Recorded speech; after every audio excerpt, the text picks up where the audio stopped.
Caring for mothers and babies. This information can be found in chapter 56 of your textbook. The first couple of slides are the combining forms, the prefixes, and suffixes and abbreviations related to obstetrics and neonatology.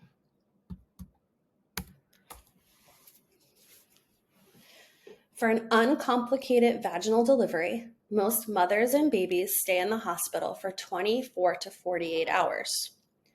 For a cesarean section, the average length of stay is 2 to 4 days. Some mothers and newborns need home care after discharge because of complications before or after childbirth, health problems, multiple births, or assistance with meals and housekeeping. Babies depend on others for their basic needs. So for their physical needs, their safety, security, and love and belonging. Babies cannot protect themselves. They need to feel safe and secure. They feel secure when wrapped and hugged snugly.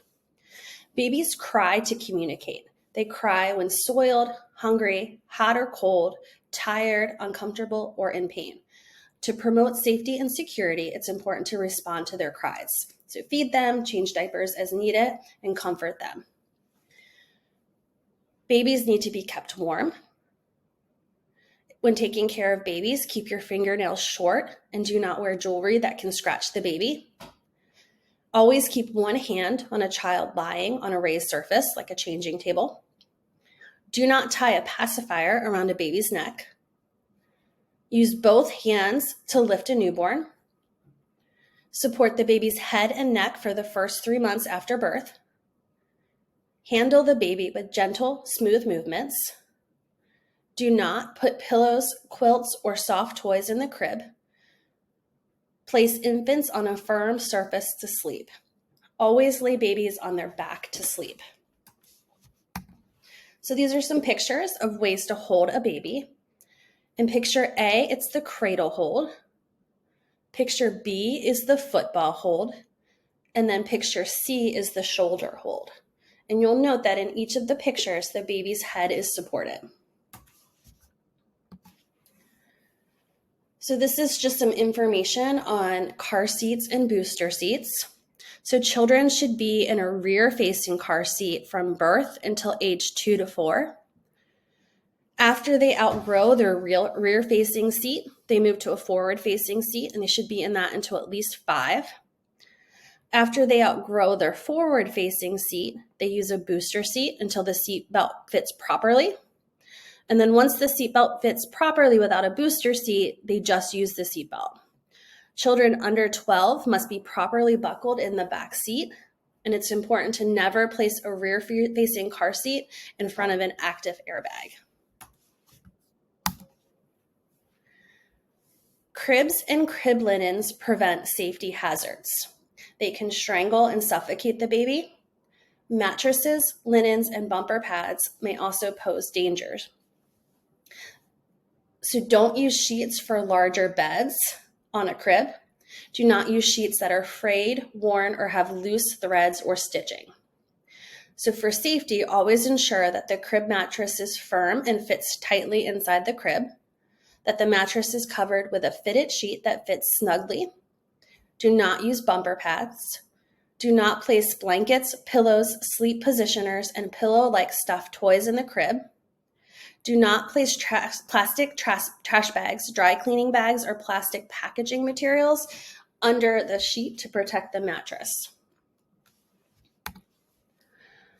So this picture shows what a safe sleep environment looks like. So it's a firm, flat sleep surface. The baby should not sleep in an adult bed, on a couch, or on a chair alone. It's important not to smoke or let anyone else smoke around the baby. If you look at the crib, there are no pillows, blankets, or crib bumpers anywhere near the baby's sleep area. The baby is dressed in sleep clothing.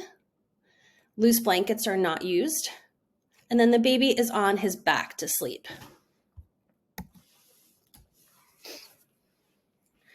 Sudden unexpected infant death is any sudden an unexpected death in an infant younger than 1 year of age. The most common causes are sudden infant death syndrome, which is SIDS, and that is the sudden unexplained death of an infant younger than 1 year of age. It's the leading cause of death in children between 1 month and under 1 year of age. Most SIDS deaths occur between 1 and 4 months of age, and they usually occur during sleeping. Some risk factors for SIDS are sleeping on the stomach, sleeping on soft surfaces, sleeping on or under soft or loose bedding, getting too hot during sleep, being exposed to cigarette smoke before or after birth, sleeping in an adult bed with parents, other children, or pets. Accidental suffocation and strangulation in bed is a cause of sudden unexpected infant death, and there are also a lot of unknown causes. Crib and sleep safety help prevent sudden unexpected infant death. Vaccines and breastfeeding protect against it. And then the mother's health during pregnancy affects the baby's risk. So women should receive regular prenatal care, and that's the health care a woman receives while pregnant. While pregnant, women must avoid smoking, alcohol, and illegal drug abuse. So some signs and symptoms of infant illness are jaundice, fever. The baby is limp and slow to respond. If the baby is hard to wake up or less active than usual, increased crying, noisy, rapid, difficult, or slow respirations, feeding poorly, few wet diapers, and rash. Babies can become ill quickly. Signs and symptoms may be sudden. It's important to be alert to any changes in the baby's behavior, sleep pattern, cry, appetite, or activity. So some signs of hunger in a baby are being more alert and active, putting the hands or fists to the mouth sucking motions, turning the head to look for the breast, that's known as the rooting reflex, and then crying is often a late sign of hunger.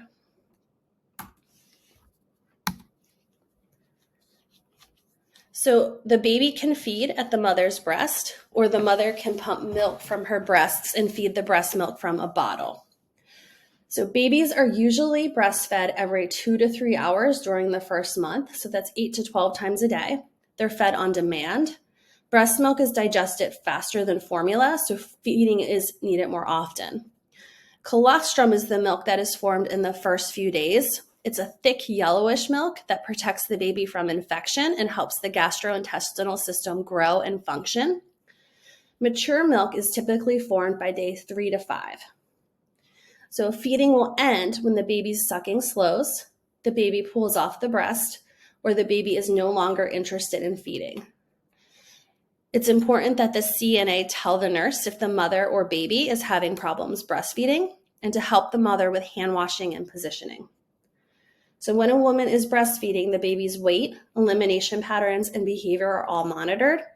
Babies are getting enough milk if they gain weight steadily after the first week of age, pass enough clear or pale urine, have enough bowel movements, have short sleeping periods and wakeful alert periods, and are satisfied and content after feedings. Babies who are not breastfed use formula. Formula comes in 3 different forms. Ready to feed formula is ready to use. It's poured from the container into a baby bottle. The container may have more than one feeding, so it needs to be refrigerated after opening, and all contents need to be used within 48 hours. Powdered formula comes in a container and it has directions on how much water and powder to use. And then liquid concentrate formula is also in a container and it tells you how much liquid and water to use. Bottles are prepared one at a time or in batches for the day. It's important to practice hand hygiene before preparing a bottle and to use water from a safe source as directed by the nurse. So some safe water sources are bottled water, tap water, boiled tap water. If using boiled tap water, it's important to cool to room temperature before giving it to the baby. Most babies do not like cold formula out of the refrigerator. So to warm a bottle, you hold it under warm running tap water or in a container of warm water. You turn the bottle to warm the formula evenly.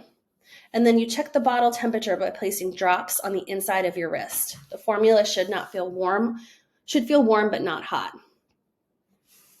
If there are extra bottles, they need to be capped and stored in the refrigerator. Stored bottles must be used within 24 hours. To protect the baby from infection, baby bottles, caps, nipples, and other items must be as clean as possible. Disposable equipment is used in the hospital. Reusable equipment is common in homes. Equipment is carefully washed in hot soapy water or in the dishwasher, and then complete rinsing is needed to remove all of the soap. Formula-fed babies usually want to be fed every 2 to 4 hours. They are fed on demand. The amount of formula increases as they grow older. The nurse or the mother will tell you how much formula a baby needs at each feeding. Babies usually take as much formula as they need. The baby stops sucking and turns away from the bottle when satisfied.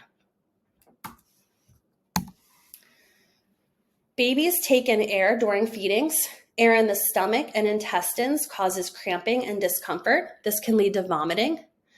Burping helps to get rid of the air taken in during a feeding. Most babies burp midway and after a feeding. To burp the baby, you gently pat or rub the baby's back with a circular motion. You can position the baby over the shoulder, on your lap, or on the baby's stomach to burp them. And then these are some pictures of the different positions. So picture A is when the baby is held over the shoulder. Picture B, the baby is supported in the sitting position. And in picture C, the baby is laid on the stomach.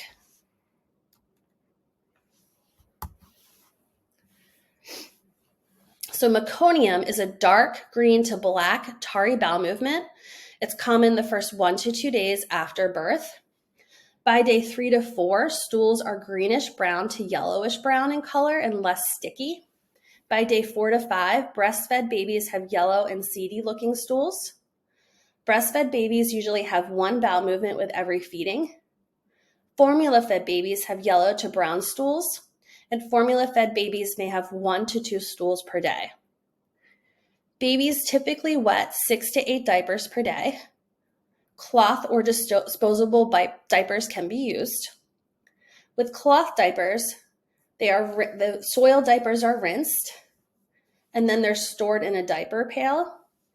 They're not washed with other laundry items. Instead, they're washed in hot water with baby laundry detergent, and then washed a second time without detergent to remove all the soap. Changing diapers often helps prevent diaper rash. If a diaper rash develops, it's important to tell the nurse. Shortly after birth, the umbilical cord, which is the cord that connects the mother and fetus and carries blood, oxygen, and nutrients from the mother to fetus, that cord is clamped and cut. A cord stump is left on the baby, and that's seen in the picture on the right. The stump will dry up and will fall off, usually within 2 weeks after birth. Slight bleeding can occur when the cord comes off. So cord care is done after each diaper change and is continued for 1 to 2 days after the cord comes off. Cord care involves not getting the stump wet, keeping the diaper below the cord, giving sponge baths until the cord falls off, not pulling the cord off, and reporting swelling, redness, odor, drainage, bleeding, or fever to the nurse. A circumcision is the surgical removal of the foreskin from the penis. It is an optional procedure. It's usually done within 10 days after birth, and it's a religious ceremony in the Jewish and Islamic faiths. Circumcision is thought to allow for easier hygiene, prevent UTIs in infants, lower the risk of cancer of the penis, prevent problems with foreskin retraction, and decrease the risk of sexually transmitted diseases. Circumcision care includes cleaning the penis at each diaper change, using mild soap and water or commercial wipes as the nurse directs, applying a petroleum gauze dressing or petroleum jelly to the penis as the nurse directs, and applying the diaper loosely. Infants do not need a bath every day. Bathing too often can cause dry skin. So bathing 3 times a week is common. Baths comfort and relax babies. You cannot leave the baby alone in the bathtub if you forget something. Sponge baths are given until the cord stump falls off and the circumcision heals. A bath in a baby bathtub is given after the cord site and circumcision heal. Weighing an infant. The infant's birth weight is a baseline for measuring growth. Weight is used to measure the amount of breast milk taken in during breastfeeding. Care of the mother.